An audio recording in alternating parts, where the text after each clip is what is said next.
bring the last performer up tonight. I know. But be excited because he's a writer and an activist who will be performing for the president and the first lady later this year at the White House. At the I love how I had to tell you at the White House, like not at the Panera Bread in Bethesda. This is Sampson!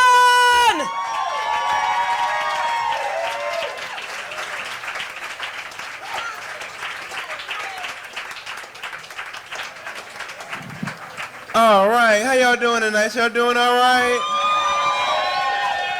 We have made it. Are y'all traumatized from that last story? I just flinched the whole time. I'll probably be defriended by the end of this thing. Oh my God. Jesus Christ. Okay. Oh my God. And the stories that we heard tonight have been crazy. I couldn't relate to a lot of them because my love life growing up, it was pretty simple because my mother kind of sat me in front of the Disney Channel, right? So everything on the Disney Channel is pretty peaches and cream, you know, like Aladdin and whatever that girl's name was. You know, they rode around on the carpet.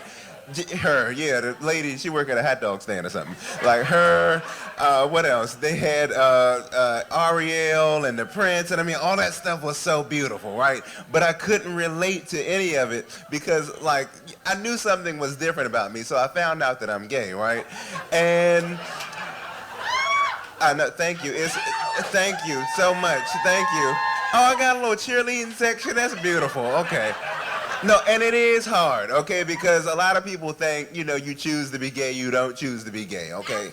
Because I'm black and gay, you don't make that shit up, okay? Okay? That's like 2 stereotypes I got to live up to, okay? Like, I got to roll a good blunt without breaking a nail, okay?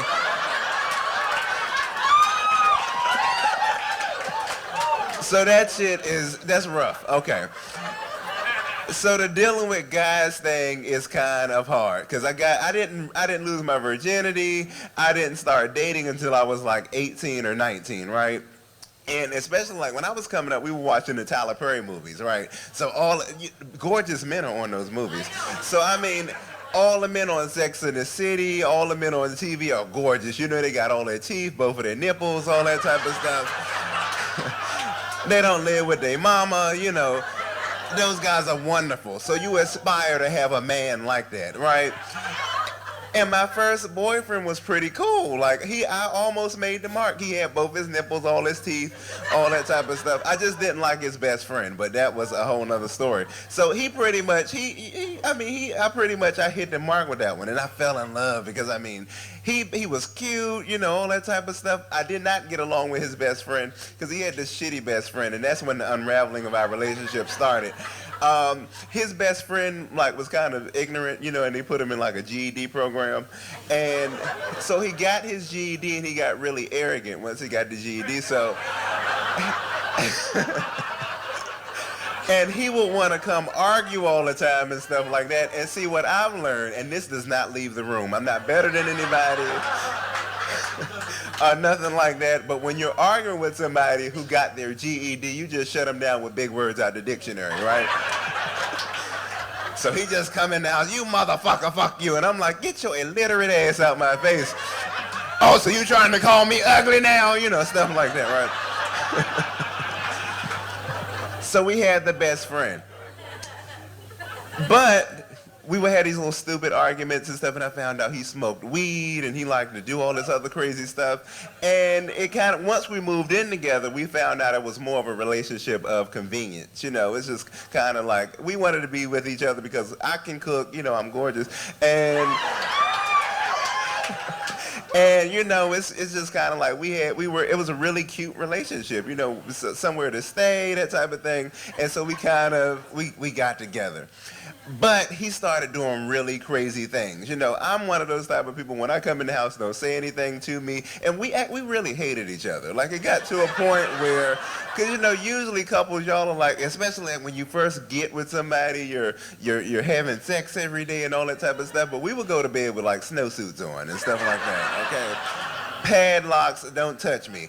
And then like I would come in the house, so I just got to the point where we hated each other. I was like, do whatever you want to do. I don't want to know what you're doing, but just you go do it. And he really took that shit. He really went and did some crazy shit. He would be smoking weed, and we had this old church lady who lived in the basement. Like, so I don't know if she smoked weed herself or whatever. Yes, because she would come up first. She would like kind of smell up under our door, like take these, she would like really inhale and stuff like that.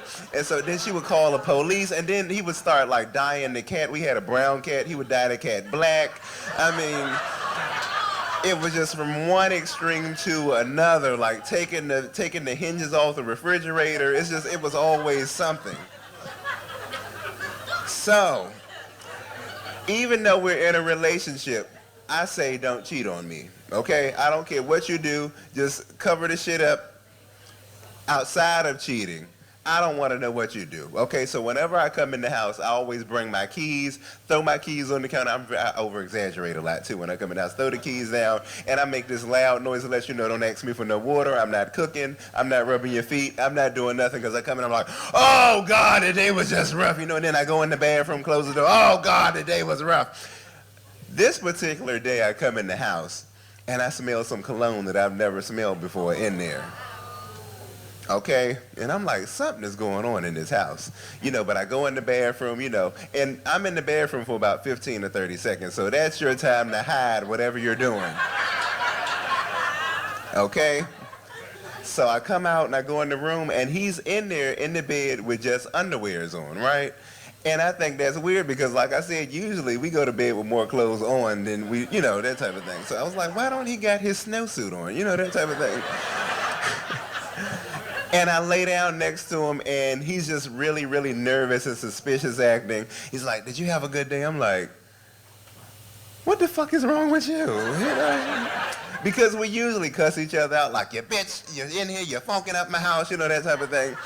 And plus, I'm a big kid. I like to jump up and down on the bed. I like to flop around. Now, I will clean a house from top to bottom except for the bed and the ceiling fans. That I won't do. So I start jumping up and down on the bed. He's like, sit the fuck down, So I sit down, and we start talking, and I hear a sneeze, right?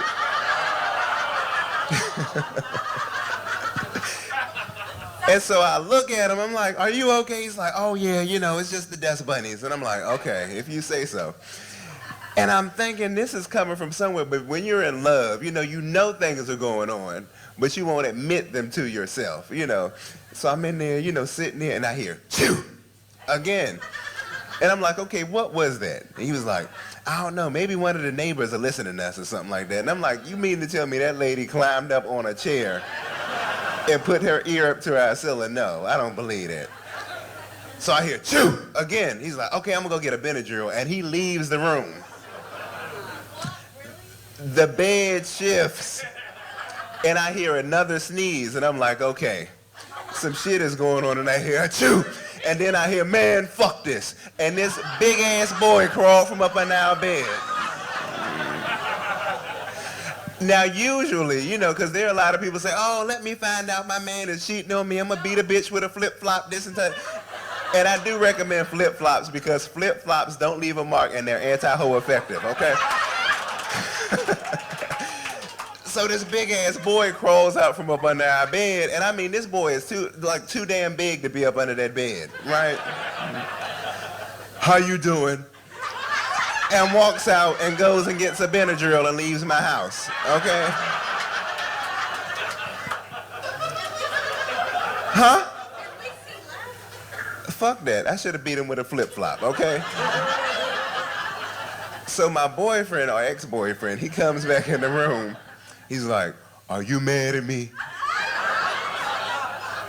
Now I'm ignorant, okay? Because I'm so in love, okay? And I just look at him, I'm like, oh, everything's gonna be okay. We're gonna work this out. It's okay that you had that big ass boy under the bed.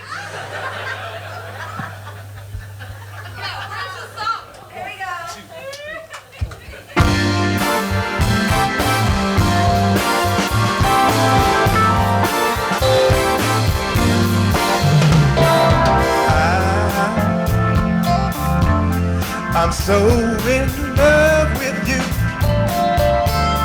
Whatever you want, to do is alright with me.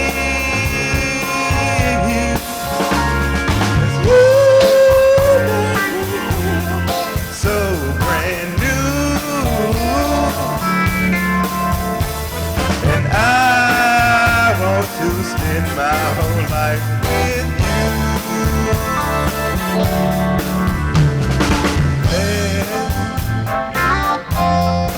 Let's stay together, loving you whether times are good or bad, happy or sad. Let's stay together, loving you whether times are good or bad, happy or sad. Let's stay together. I know you hear that big ass boy under my bed, but it's okay, we gonna stay together.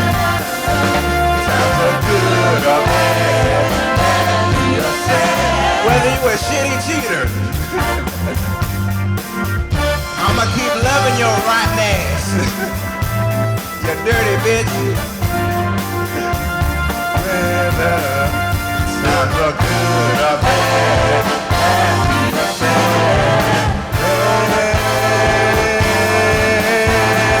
Stay together.